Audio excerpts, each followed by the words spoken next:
गर्मियों की मजबूरी और आम पन्ने की खुशबू। गर्मियों की धूप जैसे जैसे तेज होती जाती, वैसे वैसे गांव की पगडंडियों पर आम पन्ने की खुशबू फैलने लगती।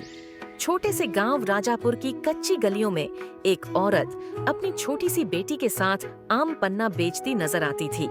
उसका नाम सुहासी माइन था। चेहरे पर थकान, आंखों में सपने और दिल में दर्द लिए वो हर सुबह घर से निकलती और गांव के चौपाल, स्कूल और हाट बाजार में आम पन्ने के ठेले के पास खड़ी हो जाती। सुहासी की शादी रामलाल से हुई थी, जो गांव का मेहनती मजदूर था। दोनों ने बड़ी मुश्किलों से अपनी छोटी सी दुनिया बसाई थी। लेकिन पिछले साल बारिश के मौसम में जब रामलाल शहर में काम करने गया, तो एक सड़क हादसे में उसकी मौत हो गई। अचानक सुहासी विधवा हो गई और 4 साल की मासूम बेटी तैशा के साथ अकेली रह गई। कुछ ही महीनों बाद उसे पता चला कि वो गर्भवती थी। अब हालात और मुश्किल हो गए।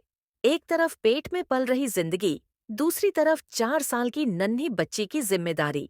गांव वालों ने दया दिखाई, लेकिन समाज की नजरें दया से ज्यादा लालच और वहशत से भरी थीं। जब तक रामलाल जिंदा था, सब सम्मान करते थे, लेकिन उसके जाने के बाद सुहासी को ताने मिलने लगे। एक औरत अकेले कैसे जिएगी? अब किसी मर्द का सहारा लेना पड़ेगा।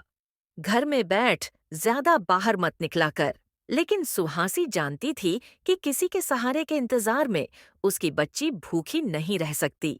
सुहासी को आम पन्ना बनाना उसके दादा दादी ने सिखाया था। उसने अपने घर के पीछे लगे आम के पेड़ों से कच्चे आम तोड़े, उन्हें उबाला, मसाले मिलाए और ठंडे पानी में घोलकर आम पन्ना बनाना शुरू किया। फिर गांव में ठेला लगाकर बेचने लगी। गर्मी बढ़ती गई तो उसकी आम पन्ने की बिक्री भी बढ़ने लगी। कुछ अच्छे लोग भी थे जो उसे हौसला देते, लेकिन कुछ लोग ऐसे भी थे जो उसकी लाचारी का फायदा उठाना चाहते थे। गांव के जमींदार हरिप्रसाद ने एक दिन उसे बुलाया। सुहासी, तेरा आदमी मर गया, तेरा पेट भी बड़ा हो रहा है। अकेली औरत को इस तरह घूमना शोभा नहीं देता। तुझे अगर सहारा चाहिए तो बता, हम मदद कर सकते हैं। सुहासी उनकी नीयत समझ गई। उसने जवाब दिया, मदद का बहाना मत बनाइए मालिक, मेरा सहारा मेरी मेहनत है। रोज कोई न कोई उसे लालच देने की कोशिश करता, लेकिन सुहासी ने हार नहीं मानी। जब कोई गलत इरादे से पास आता तो वो जोर से कहती, पन्ना पीना है तो पैसा दो, वरना आगे बढ़ो।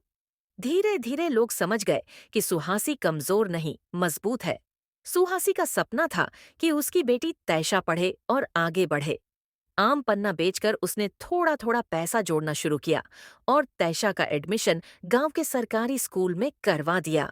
गर्भवती होने के बावजूद वो रोज ठेला खींचती, धूप में खड़ी रहती, मगर कभी किसी के आगे झुकी नहीं।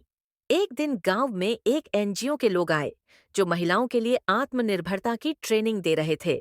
उन्होंने सुहासी की कहानी सुनी और उसकी हिम्मत देखकर उसे अपने साथ काम करने का मौका दिया। अब सुहासी सिर्फ आम पन्ना नहीं बेचती, बल्कि महिलाओं को भी छोटे मोटे बिजनेस के लिए प्रेरित करने लगी। धीरे धीरे उसकी आम पन्ने की दुकान मशहूर हो गई और गांव की दूसरी औरतें भी उसके साथ जुड़ गईं। कुछ महीनों बाद उसने एक सुंदर सी बच्ची को जन्म दिया। अब उसके पास 2 बेटियां थीं और दोनों के लिए उसका सपना और भी बड़ा हो गया। वो अब सिर्फ एक आम पन्ना बेचने वाली नहीं थी, वो गांव की प्रेरणा बन गई थी। गांव के वही लोग जो कभी उसे कमजोर समझते थे, अब उसकी मिसाल देने लगे। अगर सुहासी कर सकती है तो हम भी कर सकते हैं। सीख, औरत कमजोर नहीं होती जब तक वो खुद हार न माने। सफलता का रास्ता संघर्ष से होकर जाता है। जो मेहनत करता है उसकी जीत तय होती है।